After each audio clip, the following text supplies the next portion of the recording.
I don't know whether anybody is able to identify the tree that is on the screen at the moment, this title tree. If you can, perhaps you'd like to enter that into the chat, and whether you think it's a native or a non-native tree. These terms are very difficult, I feel. So I think, Andrew, if you could move on to the next slide, please. Called this talk this evening Arboreal Arrivistes, and here are some definitions of arriviste, and I like the last one perhaps the best: a person who is trying to move into a higher class in society.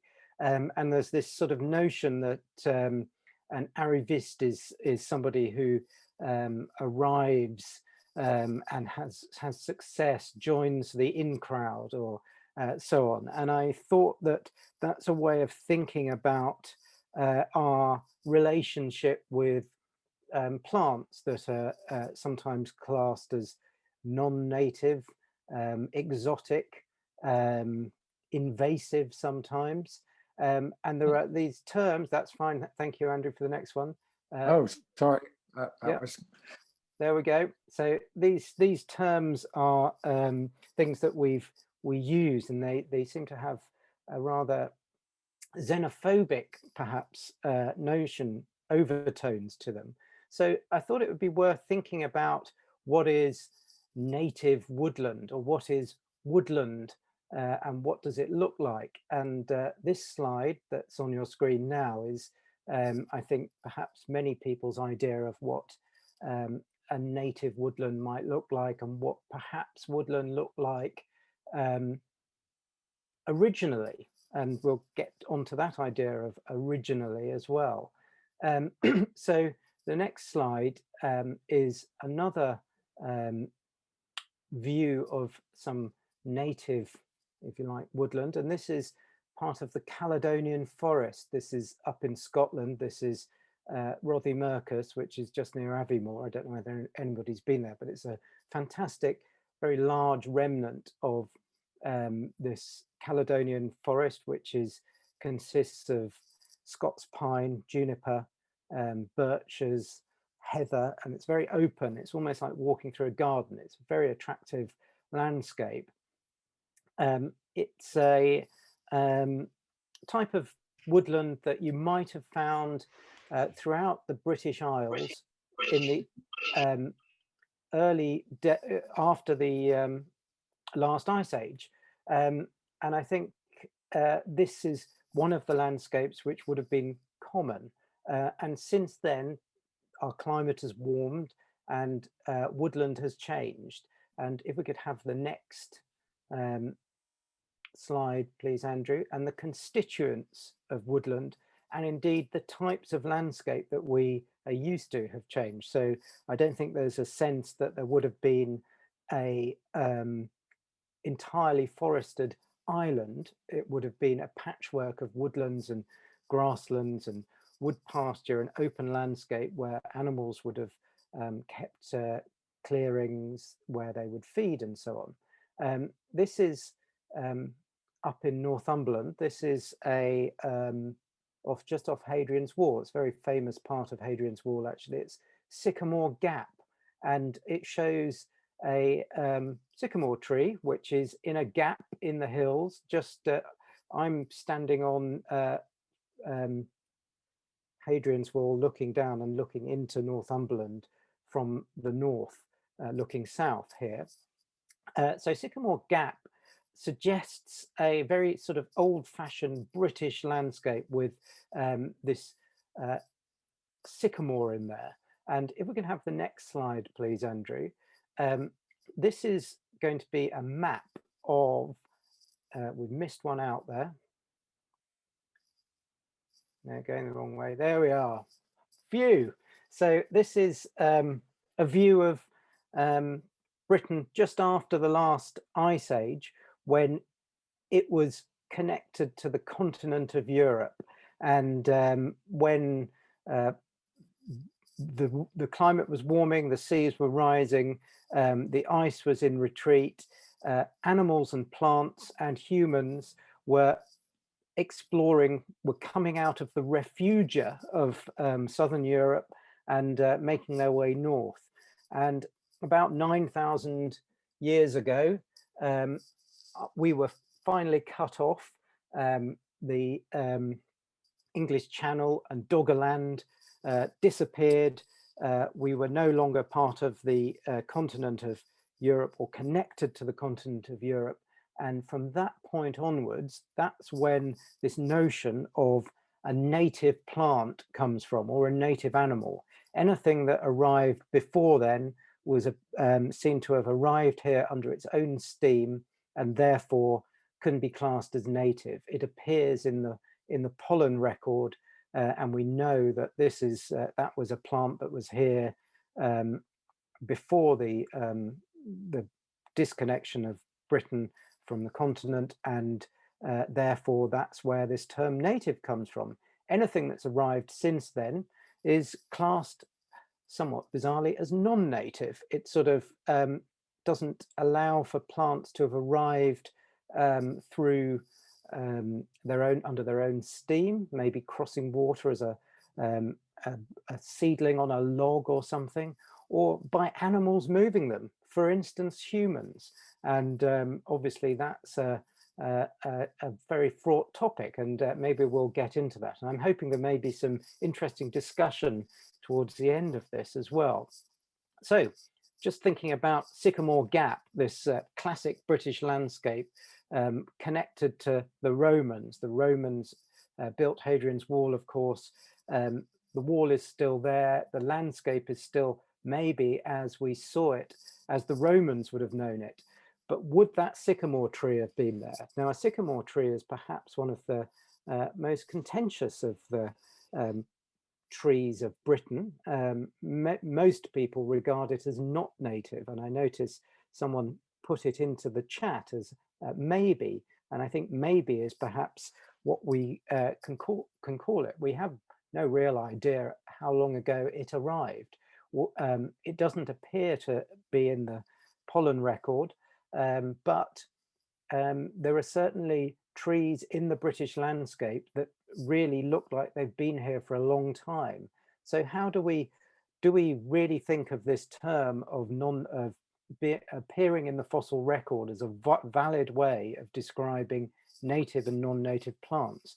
And how do we value plants which are native or non-native? So some questions before I get into some of the plants which have arrived. So the next few slides, I'm going to go through a sort of time scale of some plants that have arrived, where they've come from, and what are their stories. So the next slide, please, Andrew, is a typical scene of urban woodland. And I took this photograph on the Parkland Walk in North London, which is quite close to where I live. And it shows a very typical British woodland scene. There is sycamore, and in the foreground is buddleia. Now, buddleia, of course, is a bush from China, Buddleia davidii, named after Père David, Father David, the French missionary who discovered so many plants and animals that arrived from China in the 19th century. The railways, the building of the railways during the 19th century enabled buddleia to leave the gardens, where it was an exotic, showy flower, and travel throughout the British Isles. And now it can be found everywhere, from northern Scotland to Cornwall, and obviously throughout London as well. It's now regarded almost as a weed, but you have to admire its tenacity. It has taken advantage of a man-made landscape, and that's what plants do. We introduce them, they find a way to take advantage, and often they can take advantage in conditions that are not ideal to the so-called native plants. And similarly, within this woodland view, sycamore is often classed as non-native as well. It certainly isn't a constituent of the ancient woodlands that you might find in London and the southeast. So next slide, please, Andrew. This is a sycamore leaf. And what's interesting about this particular example of a sycamore leaf is that you can see on the one on the left there, some little little growths, and those I think are the eggs of some species of caterpillar, of butterfly or moth or fly or wasp or some invertebrate, which is using this plant as a host in order to feed off it, for its young to feed off it. Sycamore supports a great variety of other life forms, including lichens, fungi, birds, invertebrates, and so on. So even though sycamore may not be classed as a native plant, it still is host to a great deal of other wildlife that also live in the UK. So I think those are one of the things that we should think about when we're thinking of sycamore. Next slide, please, Andrew. And these are some more pictures of sycamore in London, and these are fairly typical of the species. So the one on the left is a seedling which has grown up in a front garden.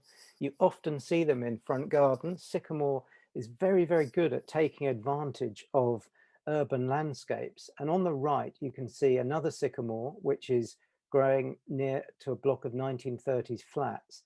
And I suspect that is a sycamore which seeded itself, you know, maybe 100 years ago or a little later, 90 years ago, perhaps when those flats were built during the 1930s. It was in a garden there, or it just arrived. The way that the trunk is bent suggests it's just arrived. But these are very important plants for other wildlife. I think that they're also very much a part of the cityscape as well. I think we need to embrace sycamore. Of course, sycamore is native to continental Europe, and indeed it's native as far north and east as Belgium. So thinking back to the map of the connection between Europe and the island of Britain and was certainly on the east coast, where the Rhine estuary, the Thames was a tributary of the Rhine, which flowed out into what's now the English Channel. So plants would have come in that direction from the east rather than from the south. The next slide, please, Andrew, is another maple, which is the Norway maple. Again, native to Belgium, native to Scandinavia, not native to Britain, but looks very similar to the sycamore, but has spikier leaves. It's a very popular ornamental plant and very important street tree as well. In fact, it's the second most commonly planted street tree in London. And it seeds itself quite freely as well, not as freely as the sycamore, but I think that the Norway maple is another plant that is certainly part of our urban treescape and certainly part of any future forest that might grow up if we suddenly disappeared. Norway maple is regarded as a terrible menace in North America, where it was introduced as a useful tree for lining streets and so on, where it's quite common. But there it has seeded itself, and it has found a niche in urban landscapes where it is beginning to become a real problem. And we'll get onto some of those problem trees as well. So I think next slide, please, Andrew. So this is coppice woodland, and coppice woodland, you would imagine, is filled with native trees, as ancient woodland generally is. But this is sweet chestnut. Sweet chestnut is a tree which was probably brought over by the Romans, perhaps as a source of wood or perhaps as a source of food for feeding legionnaires, because the nuts obviously provide a lot of sustenance and is typically ground into a flour and in southern Europe where the tree is native. It's very commonly used for those purposes. In Britain, it's been used for producing wood for a very long time, and you'll find some very old trees and some very large old coppice stools in ancient woodlands, because we've been managing it that way for a very long time. It's been here for maybe 2,000 years. It acts almost like it is a native plant. It's not out of place in these woodland settings.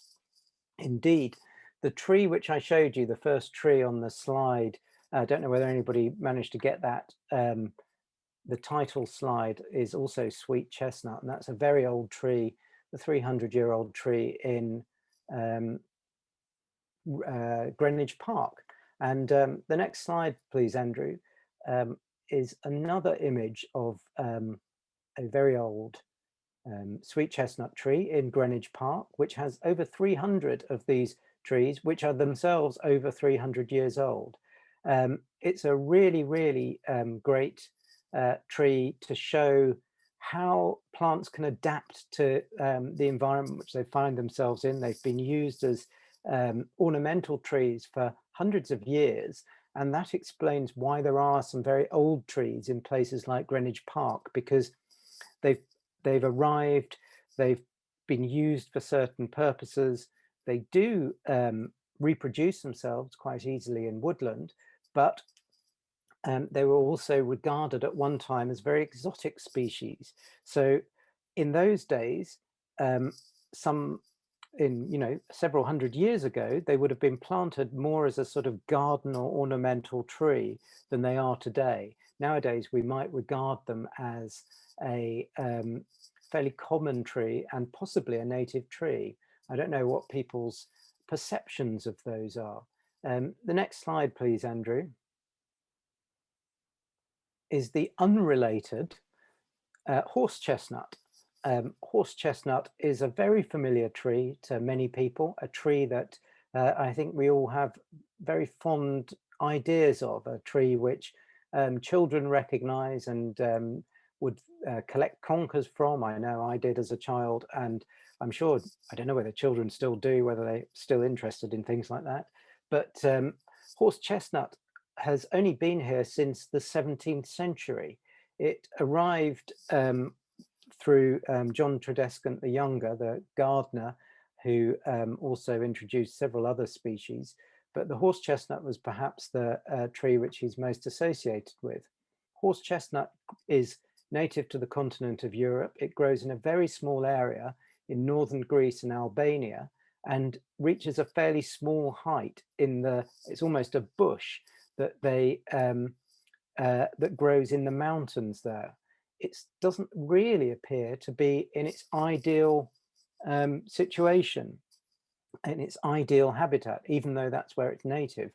In Britain, until recent years, it's thrived, and you also see it in France commonly as well, where it thrives, becomes a big tree, which it doesn't in its native environment.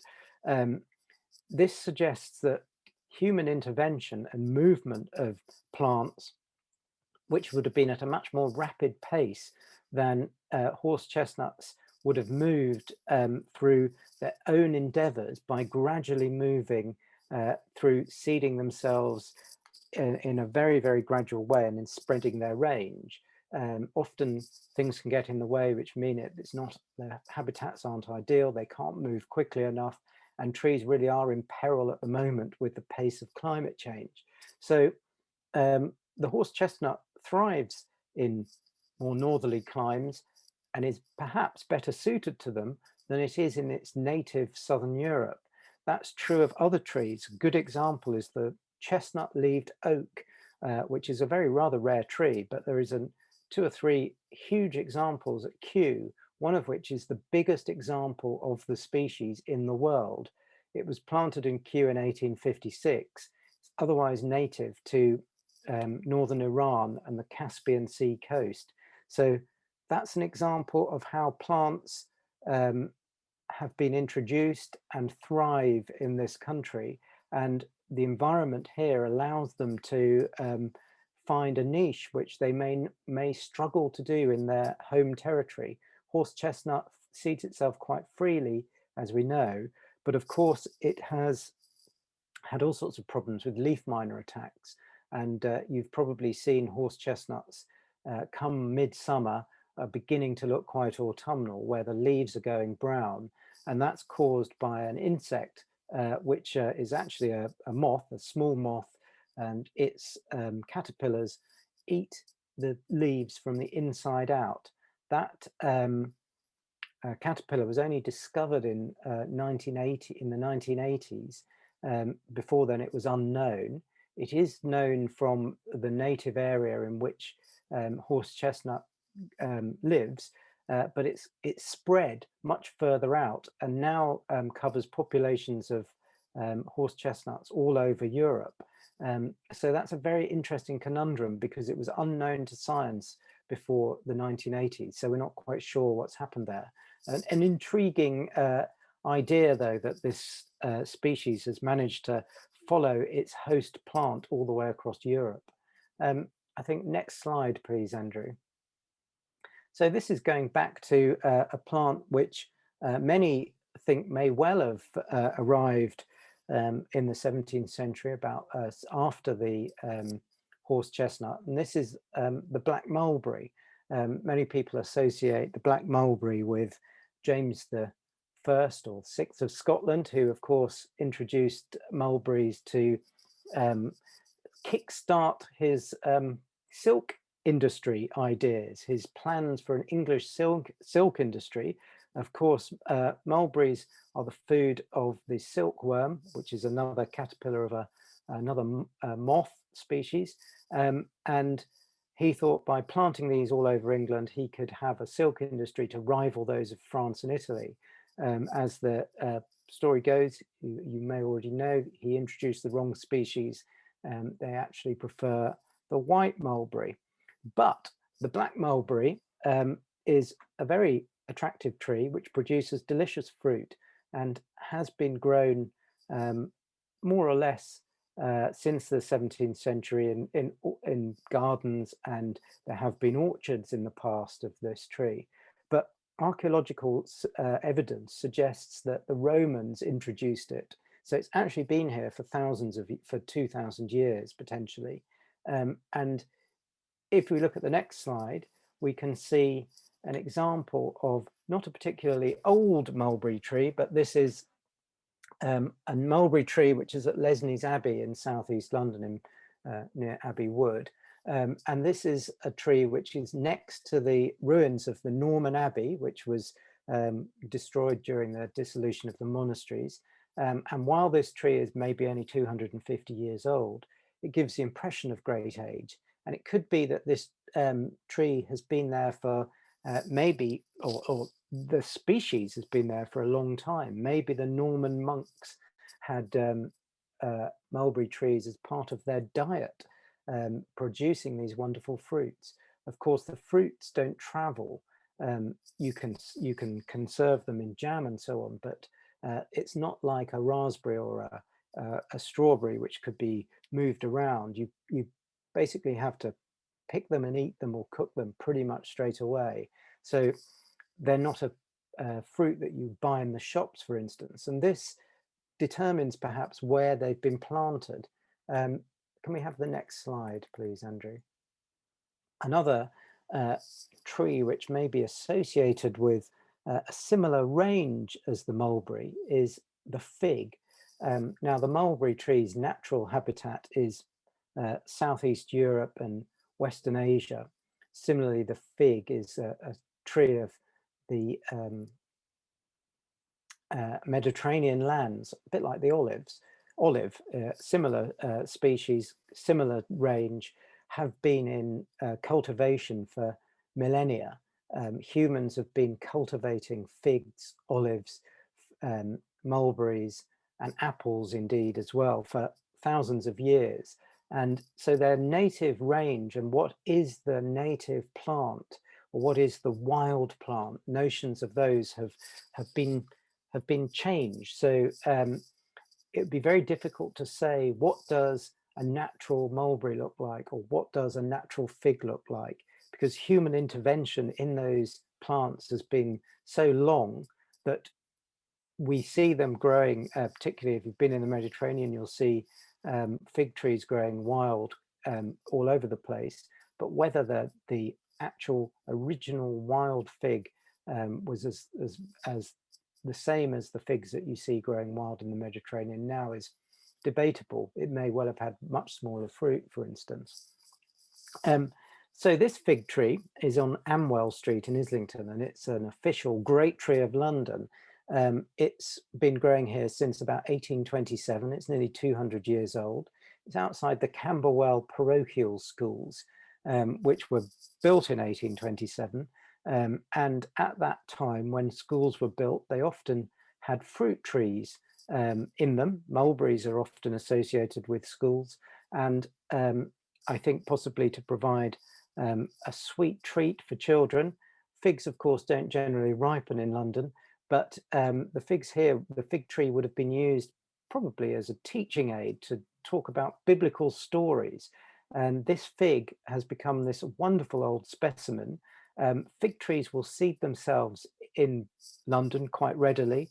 You will find fig trees popping up in unusual places. The received wisdom with those trees is that it's discarded fruit that humans have thrown away, fruit that isn't grown in this country. So, for instance, a fig tree that grows in your back garden is unlikely to be able to produce seeds that will become viable. Whereas if you buy a fig from a supermarket, eat it and discard it, those seeds may well grow and produce a fig tree which will thrive in our climate, even though the fruit won't necessarily ripen. Indeed, I think it's in Sheffield, the River Don has famously fig trees growing along the edge of that of the river there, which were the seeds were brought over during the Industrial Revolution within some shipments of from goods coming from Southern Europe. The heavy industry in that part of Sheffield warmed the riverbanks, allowing the fig trees to thrive in this completely man-made landscape in a way in Sheffield. I think let's move on to the next slide and talk about another species which would have come later. So fig trees are likely to have been with us since possibly Roman times as well. This next one is Robinia, the false acacia. It's a North American tree. So prior to this, the period of about the 17th century, trees that would have arrived in Britain would have come from from Asia and Europe. And after that period, we started getting all sorts of other exciting and interesting new species that would have come from much further afield, from East Asia, from North America, South America, and then latterly from Australia and South Africa as well. But one of the first and one of the most common to arrive from this era is the black locust, false acacia, Robinia pseudoacacia. It's a tree which was much valued in North America for its timber, and William Cobbett brought it over. Well, it arrived in France in 1601 actually, and is named after French plant hunter Robin, Robinia. It arrived in Britain soon after, probably in the early 17th century. But in the early 19th century, it was seen as a wonder tree for timber production. A lot were planted, but what was discovered was that the tree just can't reach the same heights. It doesn't have the same form as the tree that grows in North America, because our weather isn't suitable for it to reach those sorts of heights. Rather, in London, it becomes a rather attractive tree, actually, and very occasionally produces masses of blossom. That further south in France, for instance, this tree has become rather a pest, which shows the potential here as well. It's already a tree which can sucker and seed itself in London. In France, it clogs up river valleys. I've seen whole river valleys in southern France which are full of these false acacias. And in fact, if you were ever to buy acacia honey in France, it's the flowers of the false acacia which feed the bees that produce the acacia honey. So this is a tree which is, I think, in London and in Britain now, much in evidence. It's rather liked.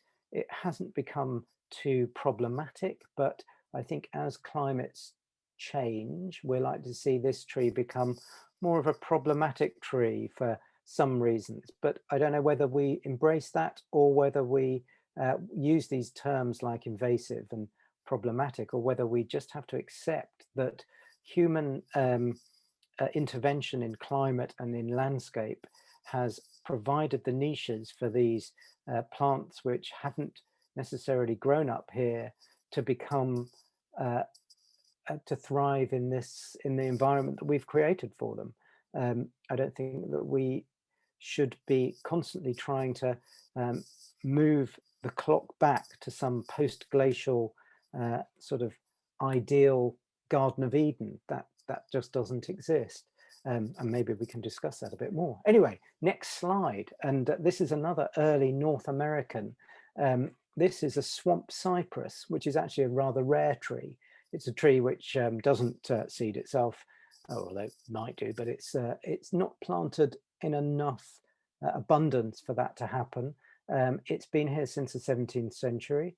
It thrives in London, and this is a very large tree, which is in Acton. If anybody's been on any of these other talks I've given, this is on a route, which a virtual walk we did from Acton to Ealing, and it's a really remarkable tree to just discover in a Edwardian street. It's obviously been retained from some previous country estate that was here. Apparently Acton was full of country estates at one time. So the swamp cypress is a deciduous conifer, which is unusual. There aren't very many of those. Larches, of course.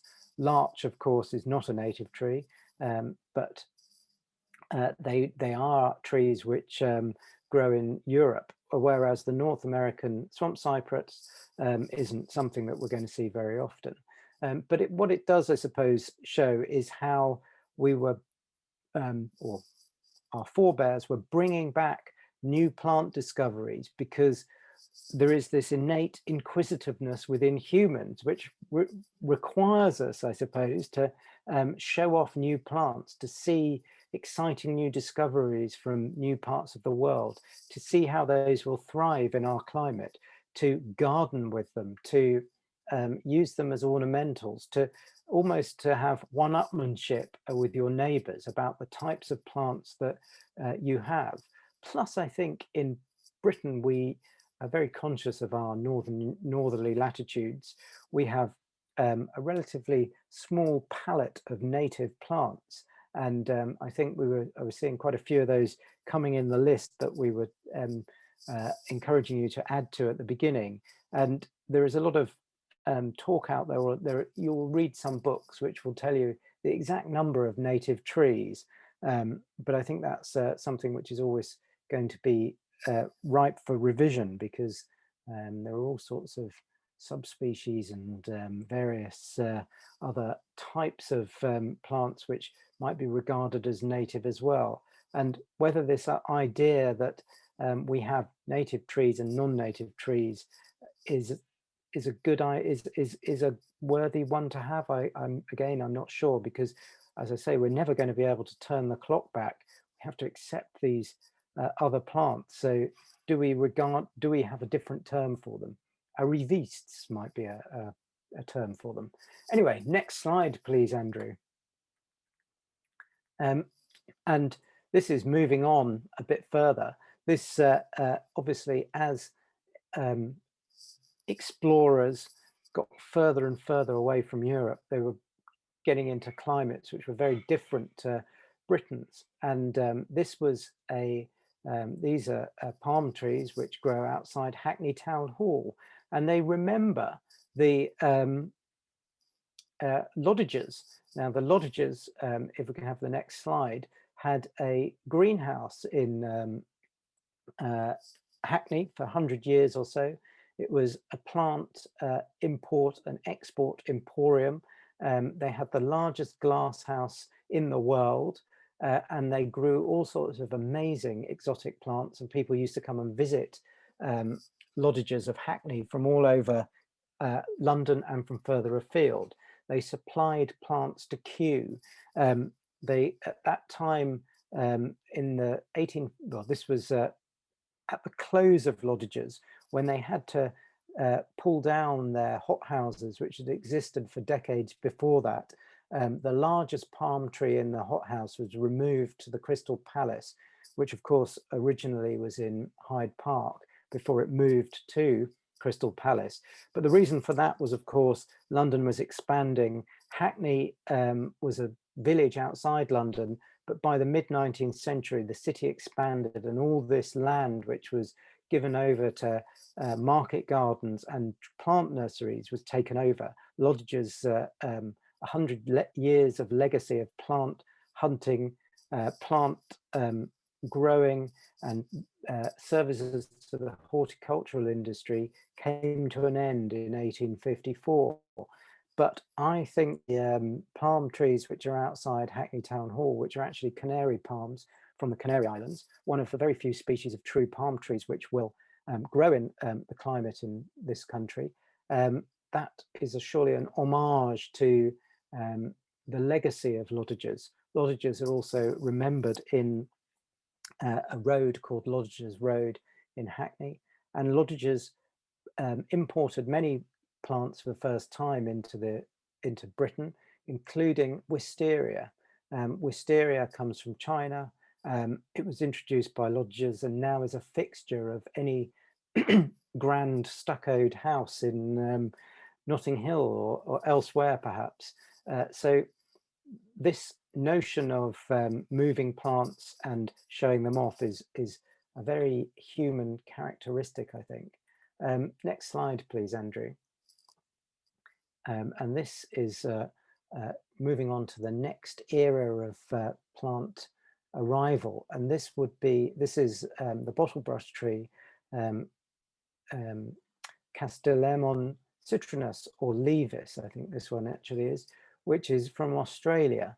Australian plants started arriving in the 19th century, and the pace of plant importation increased rapidly at this period. So plants were coming from South America, they were coming from Australia, they were coming from North America. More and more plants were arriving. And the next slide, please, Andrew, is a quote about street trees in London in the 1920, this is. So one of the plants which arrived en masse, or one of the plants which made itself known on the streets of London, was of course the London plane. In 1920, A.D. Webster, who was writing about trees in London, said of street trees particularly that there was nothing much to see except for London planes. Now, of course, that is very much not the case. He estimated 60% of trees in London, street trees in London, were plane trees. Now it's about 3%. If we can have the next slide, please, Andrew. And of course, London planes are very much an important part of the story of trees in London. London planes are extraordinarily man-made plants. They don't exist in the wild. They are a product of humans moving plants around the world. And when humans imported plants from two completely separate parts of the world, one from Asia, which is the Oriental plane, and one from North America, which is the Western sycamore or Occidental plane. When both those plants arrived in Europe, they were able to intermingle and produce a hybrid, which became known as the London plane. Now, that hybridization didn't occur in London, it occurred in Spain or France. It's a bit unclear. There are various creation myths about the London plane actually being created in London, but those are, I'm afraid, urban myths. And but what we have here is some early plantings of London planes. The one on the left is the oldest London plane in London, and this is in Barnes. It's called Barney. It's a tree which dates from 1680, which must have been soon after the hybrid London plane occurred. Now, hybrid plants occur naturally in the wild. For instance, oak trees will hybridize readily. In Britain, we have two native species of oak, the sessile and pedunculate, or English oak. Those two will hybridize quite readily. And in many parts of England, you will find quite a lot of the hybrid species. And in some parts of Scotland, virtually all the oaks are a hybrid between those two species. So where trees overlap that are very close botanically or biologically, they can interbreed. Another good example is lime trees. So the common lime is a hybrid between the small-leaved and the broad-leaved lime, both of which are native to Europe, both of which will be found in Britain. So those types of plants can hybridize, often producing offspring which are midway between the two. But the London plane is something that could never have happened without human assistance. We brought these two plants, the two parent species, together to produce a plant which is now, in effect, the plant of cities, and not just London, all over the world. London plains grace cities, Paris, New York, Melbourne, full of London plains. And if we can have the next slide, please, Andrew. This is some Victorian examples of London plains. This is in Kennington, and this is a very typical avenue of plane trees, which shows that by this period, by the mid-19th century, they'd moved away from being curiosities which occurred in one or two gentlemen's gardens, perhaps, or squares in cities, into a street tree that was found all over London and soon all over Britain, and indeed all over cities around the world. This is the point where they became London plains. Next slide, please, Andrew, because before they were London plains, they were merely hybrid plains. And this is a seedling of a London plain. So many hybrid plants are infertile, but the London plain isn't. It will seed itself quite readily in London, and it will often seed itself in cracks in pavements, in sandy ground, along riverbanks. It's not like, for instance, the sycamore, which is a plant that you will find growing in woodlands now. The London plane is a plant like its parents that favours sandy soil that would typically be near a river. I think our climate is fairly close to some of the natural habitats that you might find it in, if you think of those as sort of river-like habitats. So London plains will seed themselves. You do occasionally see some quite large London plains that are have seeded themselves, particularly along the riverbank. So if you were to walk along the Thames in West London, on the bit between around about, and this is on the south bank of the Thames, walking from, say, Barnes west towards Richmond, you would see quite a few of these seedlings, which have actually become quite large bushes. And sometimes you'll see rather odd looking London plains, which again are probably seedlings. And it's not unusual to see them in this stage, but it's more unusual to see them as they get older. The London plane, as I say, is a hybrid between these two species, the one parent of which, the western sycamore or occidental plane from North America, is something that just won't thrive in our climate. So a lot of the genes of the London plane seem to have come from the oriental plane, which is a tree which you'll find again growing in Greece and probably Bulgaria and as far east as India, actually. Next slide, please, Andrew. And this is moving into the 20th century. The London plane was planted partly because it had great capacity to deal with pollution, Victorian pollution of the city. The carbon that was pumping into the atmosphere, covering the trees. Every spring, the trees would spring back into life, and they would be able to shed the carbon through their bark, which peels off. And in the early 20th century, another tree that was able to cope with London's pollution was the tree of heaven. The tree of heaven is a tree which comes from China. It's quite a short-lived tree. It's very fast-growing, and it's rather attractive. And it's a tree which is associated. Someone's got their microphone on. If you could turn that off, thank you. The tree of heaven is often associated with Bermondsey, and this is Long Lane in Bermondsey, and you can see some mature trees of heaven there. And if you look to the left of the little building there beyond the bin, you can see what is a tree of heaven seedling coming out of the by the side of that brick wall there. And that seedling is probably 4 or 5 years old. If we can have the next slide, please, Andrew.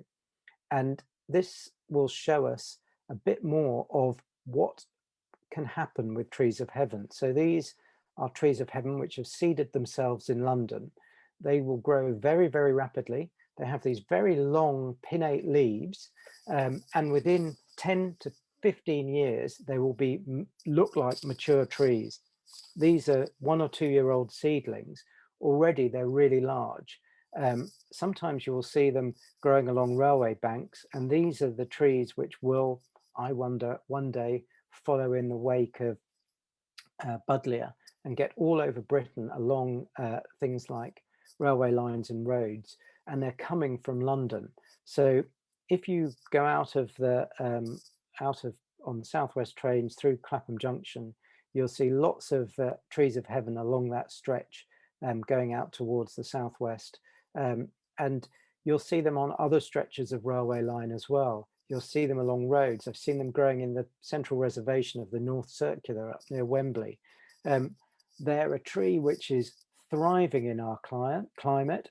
They're a tree which in other parts of the world are causing huge problems. And the problems that they're causing is structural, because they will tear up pavements, flatten walls, and so on. They haven't got to that type of, they're not at that stage in Britain yet, but I imagine in a few years' time, that might be what happens. In Australia, they cause massive problems. In the east coast of North America, they do too. Okay, can we have the next slide, Andrew?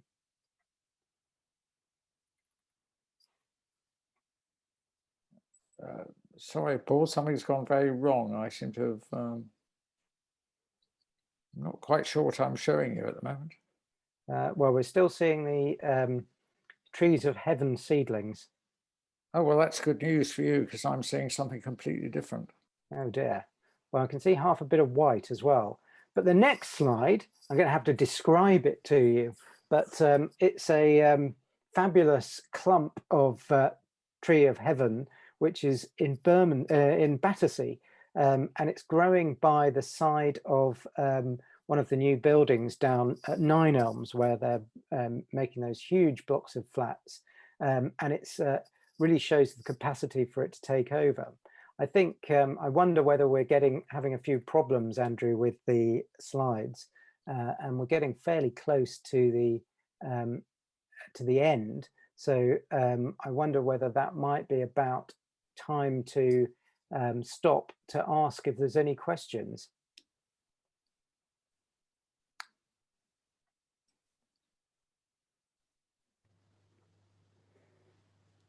Hi, it's Martina here. I do have a question. I mean, I'm an ecologist in London, and we do see.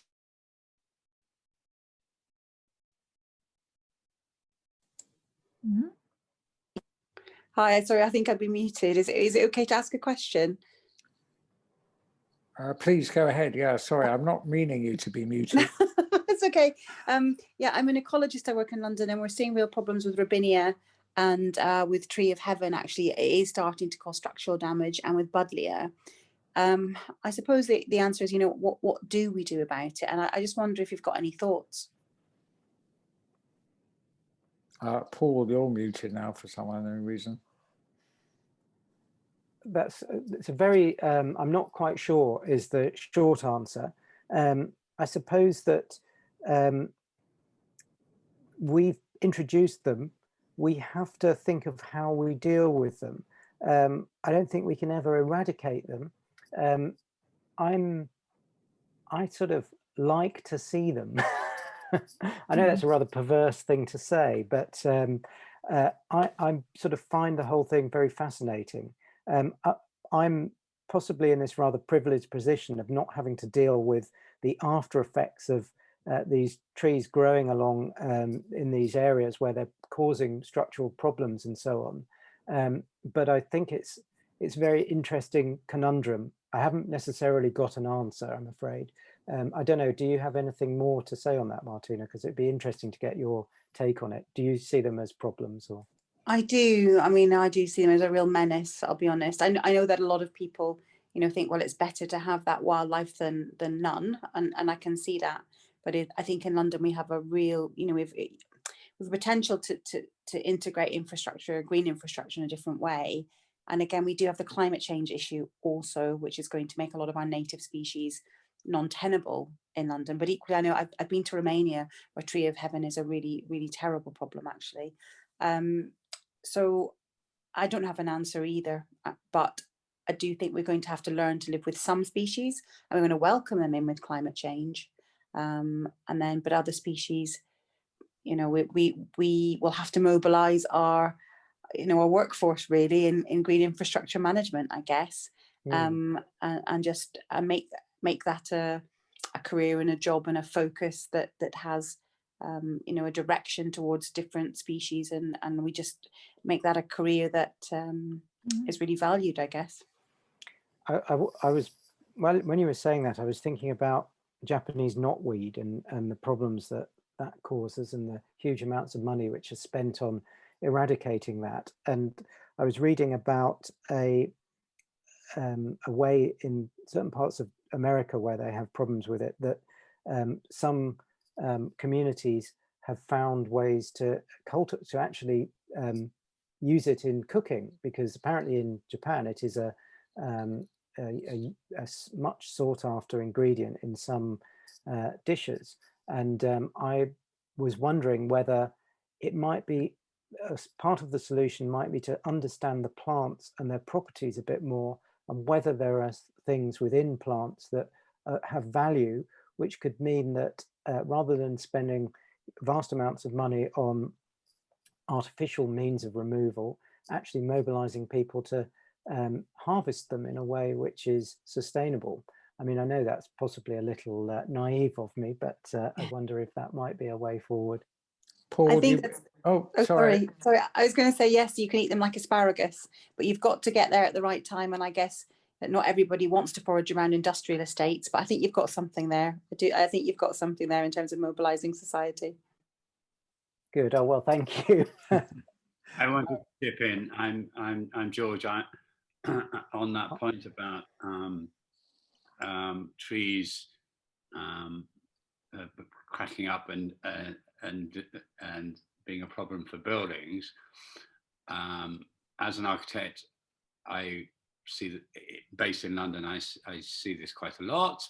I'm advised by engineers who have different opinions as to, often felling a tree because it's damaging a house can cause more problems than retaining the tree because of something called heave, where the change in the way the roots are tapping water, etc., etc. But I perceive that a lot of the management of trees is a bit driven by the insurance industry, and it shouldn't be really. There needs to be a bit more collaboration somehow. I don't know how you would collaborate with an insurance company, but they shouldn't be in charge, basically. That's what I'm saying. Well, I completely agree with that, George, I must say. And I wonder whether it requires actually a change of law, because I think the onus has to be put much more onto insurance companies to prove that trees are the problem. At the moment, insurance companies seem to have the upper hand, and local authorities run scared of them and will will remove trees before any proof has been given, because they want to reduce their liabilities, and it just seems we've got that the wrong way round. Yes, Mavis here. There was this recent one, wasn't there, in Highgate Woods, Queen's Wood, yeah, ancient oaks, which were going to be felled because of insurance problems, but they actually managed to save those. So somehow that could be taken as a good example, good practice. Yeah, I think haringey are quite bad actually generally when it comes to subsidence, and I think it's partly to do with the relative wealth of a local authority as to whether they're inclined to take on insurance company claims, and haringey will often remove things at the first hint of a problem. But the Queenswood oak trees was a real success. Paul, Ewan Davidson had a question in the chat, as did Christina Micklejohn. But first of all, should we have Ewan? Ewan, would you like to ask your question? And Jack has his hand raised as well, just so if you've not seen that. Oh, yes. Yes, well. I'll ask my question. So my question was that I know that there's quite a lot of bad press for arrivists, let's say, in other parts of kind of flora and fauna, because they compete with native species, or they're seen as competing with native species. Does that apply to trees?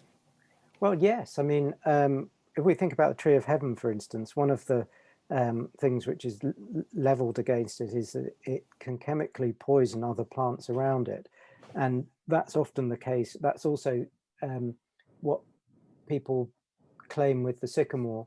The sycamore has relatively large leaves compared to most British trees, and is able to shade out native trees which grow underneath it. So those types of things have been leveled as problems, which I think are, they're short-term problems. If you think of beech trees, for instance, they're one of the most shade-casting trees there is, and they are native, but landscapes have grown up underneath and with beeches within them, and plant communities and animal communities have grown up with beech trees.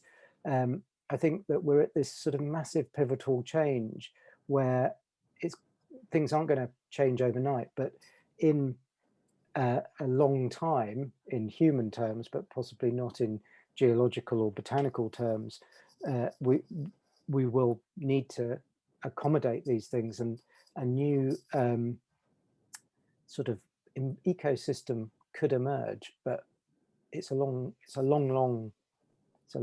wait. But yes, trees can cause problems, I suppose. Christina Micklejohn had a suggestion for what she did with her conkers. Christina, do you want to say anything? And then we'll have Jack, and then I think we'll have to call it a day. So, Christina, can you, maybe she's already spoken. Christina, keep going. Hello. Christina. I was just, I pick up the conkers by the river near us and put them in my wardrobe supposedly as a moth deterrent, but the idea that the drying out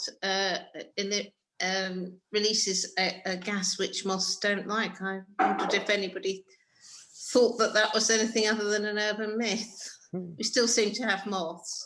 Well, I think I've heard it was spiders that didn't like horse chestnuts, but I wouldn't be surprised. Not many things do like horse chestnuts. They're not eaten by horses, for instance, or anybody else. And apparently, one of the things you can make explosives with them, though. And children during the First World War were encouraged to collect horse chestnuts for the armaments industry. Okay, Jack, you've had your virtual hand up for a while. Do you want to ask your question? Actually, I think Mavis was there first, so she can answer, and This is a very quickie. It's just for information, and I'm remembering the original ginkgo tree, the first ginkgo tree to arrive in Kew Gardens. Can you remember the date? Was it? It's 1760 something. Yes. It's and one now of the the old ginkgo lines. is a very, very common street tree. I mean, that was just a comment rather than a question. I can't Yeah. remember the exact date. Yeah, well, there's I think there's 5 or 6 trees at Kew which are known as the Old Lions, which were are originals from when Kew opened. One of which is a ginkgo, and it's the first ginkgo recorded to have arrived in Britain. It's also the first Japanese pagoda tree, which is completely horizontal. But ginkgo is a really interesting tree actually, because I picked some fruit off a female ginkgo, which in themselves quite rare, and I've managed to grow a seedling just by putting the fruit in a pot on my terrace, and a seedling appeared this spring. So maybe ginkgos can become invasive, for want of a better word. And smelly. Right, Jack, here you go.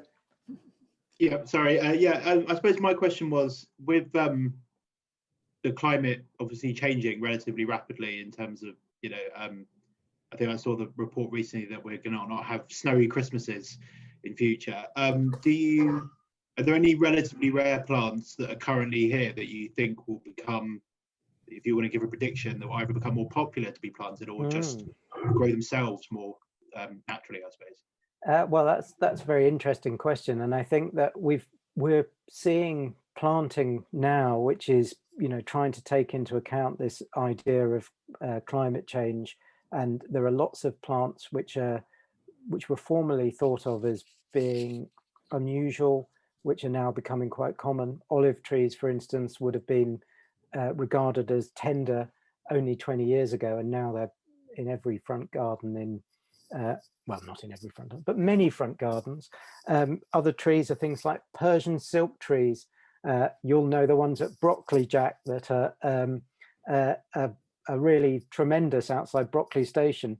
But that's a tree which in North America is causing problems because it's seeding itself. Other trees which I've seen seeding themselves, foxglove trees with the amazing blue flowers. I've seen seedlings of those along the district line near Gunnersbury. Golden rain tree, another tree which will seed itself quite readily in London now. There are seedlings of that I've seen at South Kensington Station. So there are all these trees which in some ways we think are exotic and are being planted quite frequently now. They're very attractive, but we're behind the curve because they are already they've already jumped ship,